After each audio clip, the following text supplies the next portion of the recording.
Actually, it's funny, literally 3 days ago, I was sat in a tent in Angola with some amazing women, refugees from DR Congo.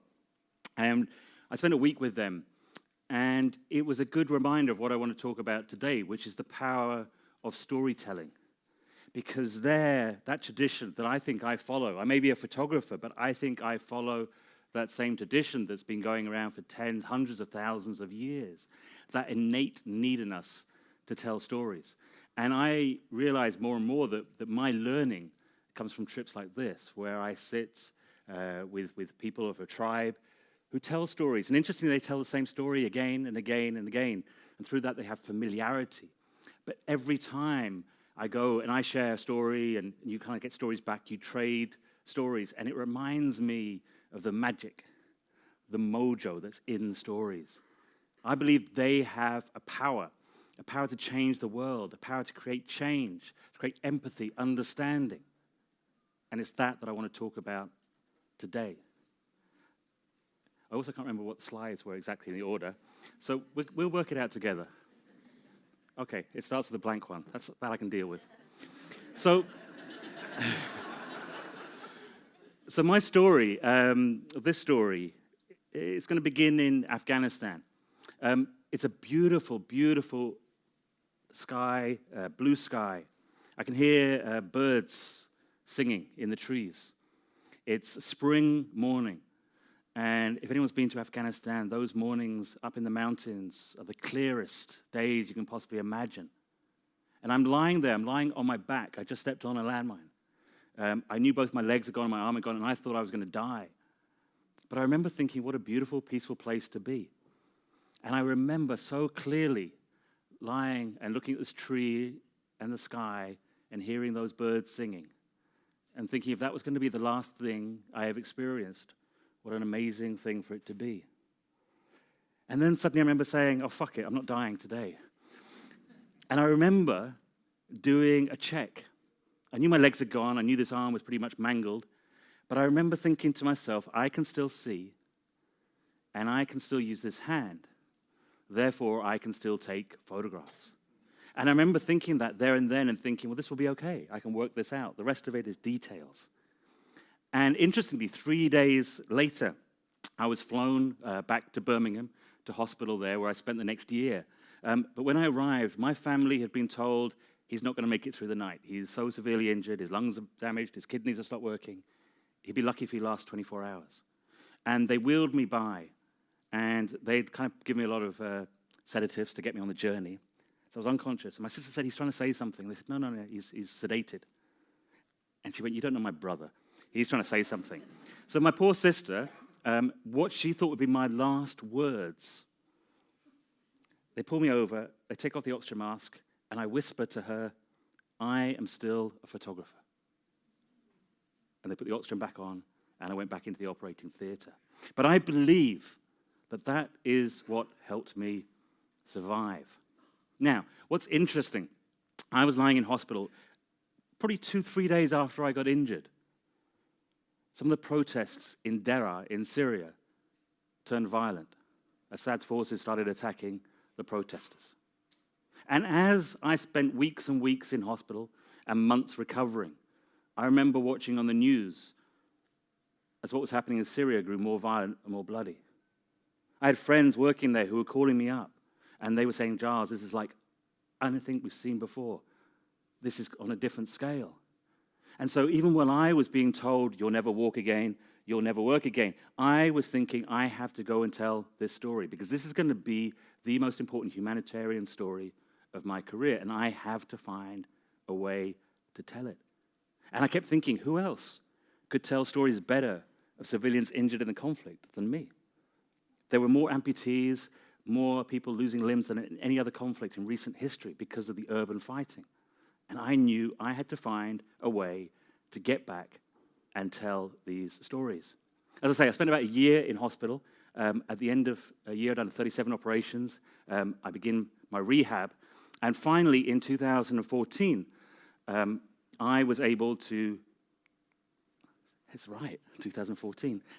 In 2014, I was able to go to Lebanon and really return to work full time. And as I said, the story I knew I wanted to do was on some of Syria's most vulnerable refugees, single mothers, the elderly, and those living with injuries caused by the conflict.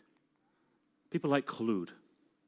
Now, Khulud had been at home in Syria when a sniper shot her in the spine. She actually was in the garden, and she fell on top of some of her children. She was paralyzed from the neck down. Her family managed to get her out into Lebanon, which is where I met her. She was living in the Bekaa Valley in a makeshift tent. Now, I say a tent. This was just some cardboard with a bit of corrugated metal on the roof. If you imagine a tetraplegic woman, a woman paralyzed from the neck down, living in a homemade tent with no support apart from her amazing husband, Jamal. But that was it. They were in such a desperate situation. I remember asking Khulud, "What's your hope for the future?" And she would say to me, "I hear the children playing outside, and when my son falls over and he scratches his leg, he runs in and he says, 'Mummy, make it better.' And she said, 'I can't do anything.' And he picks up my arm and puts it on the wound and says, 'Make it better, Mummy.' And she said, 'My one wish is to be a mother again.'" On this trip, I also met Reem. Reem had been at home in Syria when a rocket hit her house as she was asleep. Her husband was killed in the bed next to her. Reem lost a leg. One of her children also died that night. When I met her, she was living on the top floor of an unfinished building. And because of her prosthetic leg, she was unable to get up and down the stairs. She was quite literally trapped on this rooftop. Her kids didn't live with her. She felt ashamed because she couldn't do her normal duties. The only person that lived with her was her father, Ahmed. Now, I like to take portraits of people looking directly at my camera. But with Reem's father, I was really struggling because every time I took his photograph, he kept looking out to the side. Now, we're on this rooftop, and eventually I had to say to him, "Why do you keep looking that way?" And he said, "Giles, you see in the distance the mountains?" And I said, "Yes." And he said, "Well, that is Syria." He goes, "I'm an old man. I will probably never return home. But at least by living on this rooftop, it's the first thing I see in the morning and the last thing I see at night." Now, on this trip, I also met a young girl called Aya.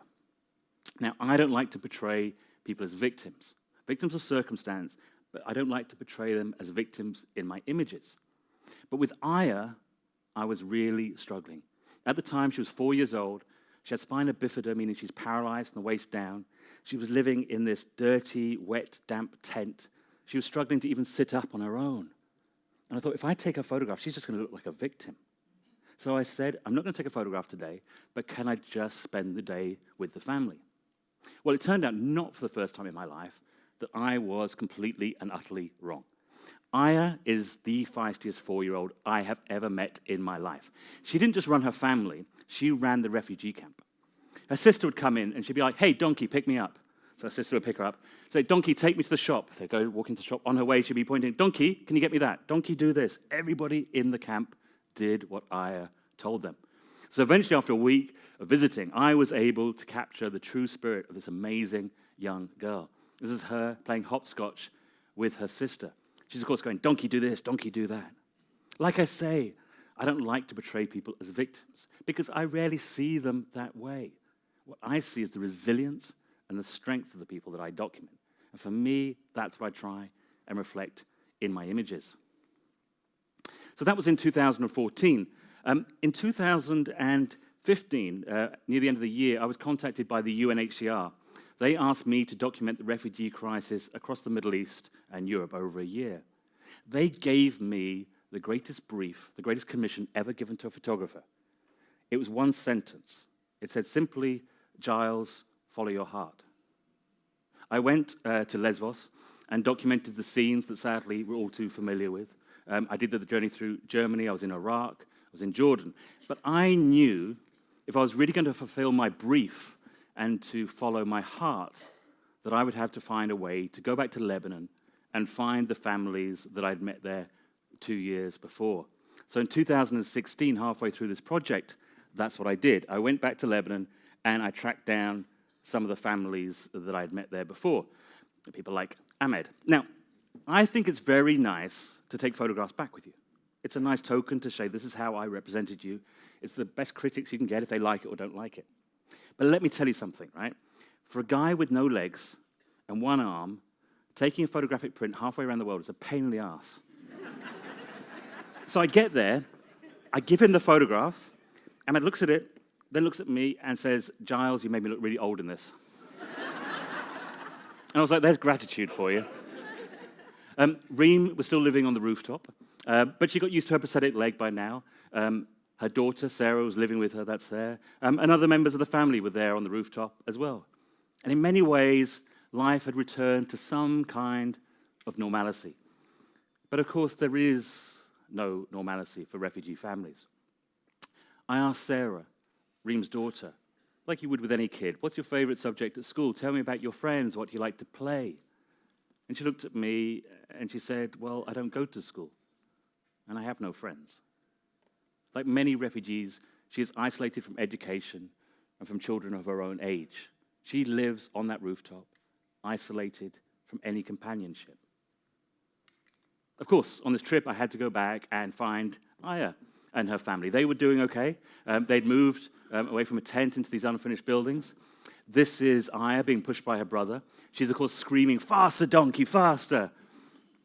But again, like Reem's family, they are stuck in limbo. The parents are not legally allowed to work.